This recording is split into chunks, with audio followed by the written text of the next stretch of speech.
Hello दोस्तों, हमारी आज की कहानी है बेटों ने कहा माँ को बारी बारी रखने से अच्छा है वृद्ध आश्रम भेज दिया जाए। यह सुनकर माँ ने सिखाया सबक। कहानी पसंद आए तो कहानी को लाइक और हमारे चैनल को सब्सक्राइब जरूर करें। काली अंधेरी रात और एक औरत बेतहाशा सड़क पर भागती चली जा रही है। तभी वो एक गाड़ी से टकराकर गिर गई और बेहोश हो गई। जब उसकी आंख खुली तो उसने अपने आप को एक घर के अंदर पाया। वो अभी चारों तरफ देखकर सोच ही रही थी कि वो यहाँ कैसे पहुँची। तब तक एक नवयुवती करीबन 25 साल की चाय नाश्ते की ट्रे लेकर मुस्कुराते हुए हाजिर हुई और बोली, गुड मॉर्निंग अम्मा जी। उस नवयुवती के लिए वो उसकी माँ समान ही थी, इसीलिए उसने उन्हें अम्मा जी कहकर संबोधित किया। उसके अम्मा जी कहते ही उन्होंने आश्चर्य से उसे देखा, जिससे वो समझ गई वो उसके बारे में जानना चाहती है। मैं डॉक्टर आर्या कपूर और मेरे पति केशव कपूर रात में अपने एक पेशेंट को देखकर वापस लौट रहे थे। चारों तरफ घनघोर अंधेरा था, बिजली कड़क रही थी, बारिश के आसार नजर आ रहे थे। हम लोगों को भी घर पहुंचने की जल्दी थी, लेकिन तभी सामने से आप भागती हुई आई। केशव ने बहुत संभालने की कोशिश की, लेकिन फिर भी आप गाड़ी से टकराकर बेहोश हो गई।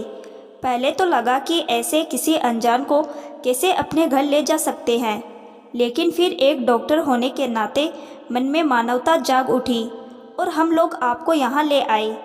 मेरे पति हॉस्पिटल जा चुके हैं, मैंने आज छुट्टी ले ली है।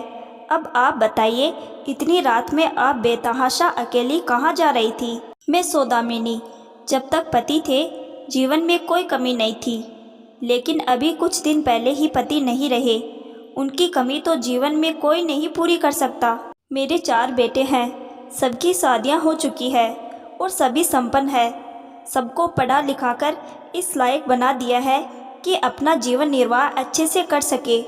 पति सरकारी नौकरी में थे तो उनकी भी जमा पूंजी है, और अब उनके ना रहने पर मुझे उनकी पेंशन भी मिलेगी। सब कुछ तो अच्छा है आपके जीवन में, फिर इस तरह रात में आपको घर से बाहर क्यों निकलना पड़ा? क्योंकि कल रात ही मेरा सच्चाई से सामना हुआ। 4 बेटों की माँ होने का बहुत अभिमान था मुझे हमेशा से। ये सोचकर खुद को तसल्ली दे देती कि 4 बेटे दिए हैं भगवान ने, तो बुढ़ापे में एक ना एक तो हमारी देखभाल करेगा ही। कभी भी लड़के ना होने का मलाल नहीं हुआ, बल्कि खुशी ही होती कि अच्छा हुआ भगवान ने बेटी नहीं दी।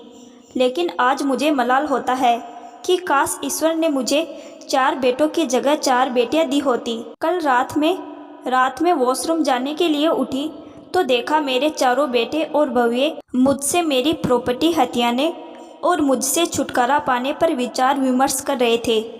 अंत में सबने एक ही निष्कर्ष निकाला कि माँ को कोई भी अपने पास नहीं रख सकता, इसीलिए उन्हें वृद्धाश्रम भेज दिया जाए और दुनिया वालों के सामने बता दिया जाए कि पिताजी की मौत से दुखी होकर माँ का मानसिक संतुलन खराब हो गया, जिसकी वजह से वो घर छोड़कर चली गई।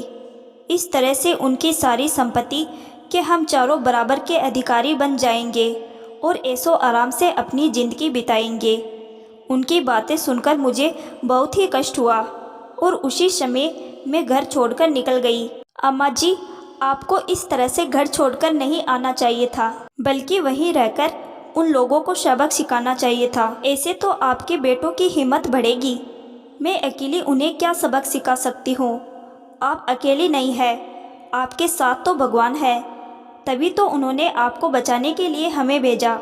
आप वापस अपने घर जाइए और अपने बेटों को दिखा दीजिए कि एक औरत अगर 4 बेटों को जन्म दे सकती है, उन्हें पढ़ा लिखा कर योग्य बना सकती है, तो गलती करने पर सजा भी दे सकती है।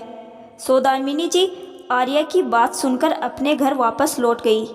उन्हें देखकर उनके चारों बेटे बहुएं आश्चर्यचकित हो गए। उन्हें अपने मंसूबों पर पानी फिरता नजर आया। वो तो ये सोचकर खुश थे कि अच्छा हुआ उन लोगों के कुछ करने से पहले ही वो खुद ही घर छोड़कर चली गई। दुनिया के सामने थोड़ा बहुत अफसोस जाहिर करके सब अपने अपने काम में मस्त हो गए। देखा तो माँ के पीछे पीछे एक काले कोट वाले वकील बाबू भी बगल में फाइल दबाए चले आ रहे हैं। माँ, आप अचानक से कहाँ चली गई थी? हमने आपको ढूंढने की बहुत कोशिश की थी, लेकिन आप मिली नहीं। माँ, ये वकील साहब किस लिए आए हैं? क्योंकि रात में मैंने तुम लोगों की सारी बातचीत सुन ली थी। मैं घर से बाहर अपनी सुरक्षा का इंतजाम करने गई थी। तुम्हारे पिताजी ने मरने से पहले अपनी वसीयत बनवाई थी, जिसमें मेरे मरने के बाद मेरी चल अचल संपत्ति के एक वारिस तुम चारों थे। कहते कहते वो खामोश हो गई। थे क्या माँ? वो तो हम चारों हमेशा रहेंगे, क्योंकि पिता की संपत्ति पर बेटों का ही हक होता है। चारों बेटे एक साथ बोले। सिर्फ संपत्ति पर हक होता है और उनकी देखभाल करने का फर्ज वृद्धाश्रम भेजकर पूरा होता है। मैं वृद्धाश्रम जरूर जाऊंगी, लेकिन अपनी जिम्मेदारी पूरी करके। मैंने वकील साहब से अपनी नई वसीयत बनवाई है, जिसमें मेरे मरने के बाद मेरी चल अचल संपत्ति वृद्धाश्रम ट्रस्ट को जाएगी। तुम में से किसी को एक फूटी कौड़ी भी नहीं मिलेगी। कल से अपने रहने का इंतजाम कहीं और कर लेना। इस घर को बच्चों के स्कूल के लिए दे दिया है। तुम जैसे स्वार्थी औलादों को जन्म देने से अच्छा मैं बे औलाद ही रहती। कम से कम ये अफसोस तो नहीं होता कि चार बेटों की माँ होते हुए भी मैं वृद्धाश्रम जाने को मजबूर हुई। भला हो डॉक्टर साहिबा का, जिन्होंने मुझे ये रास्ता दिखाया, वरना मैंने तो घर छोड़कर तुम लोगों की राह आसान कर दी थी। उन्होंने ही तुम लोगों को सबक सिखाने के लिए वापस भेजा। सही कहा गया है, ईश्वर किसी न किसी रूप में हमारी सहायता करने, हमें रास्ता दिखाने, कुछ गलत लोगों को सबक सिखाने जरूर आते हैं। कहते हुए सौदामिनी जी ने नफरत से अपना मुँह दूसरी तरफ घुमा लिया। चारों बेटे बहुए रोते गिड़गिड़ाते रह गए, लेकिन सौदामिनी जी ने घूमकर उनकी तरफ नहीं देखा, क्योंकि अब वो कमज़ोर नहीं पड़ना चाहती थी। अब उन्हें अपने जैसी बेसहारा बच्चों के द्वारा सताई गई औरतों के लिए बहुत कुछ करना था। दृढ़ निश्चय की चमक उनकी आंखों में साफ परिलक्षित हो रही थी। बाद में डॉक्टर दंपति ने हर कदम पर सौदामिनी जी की हर संभव मदद की। जब तक वो जीवित रही, उन्होंने मानव सेवा को ही अपना उद्देश्य बना लिया और अपनी अंत्येष्टि का अधिकार उन्होंने डॉक्टर आर्या को दिया।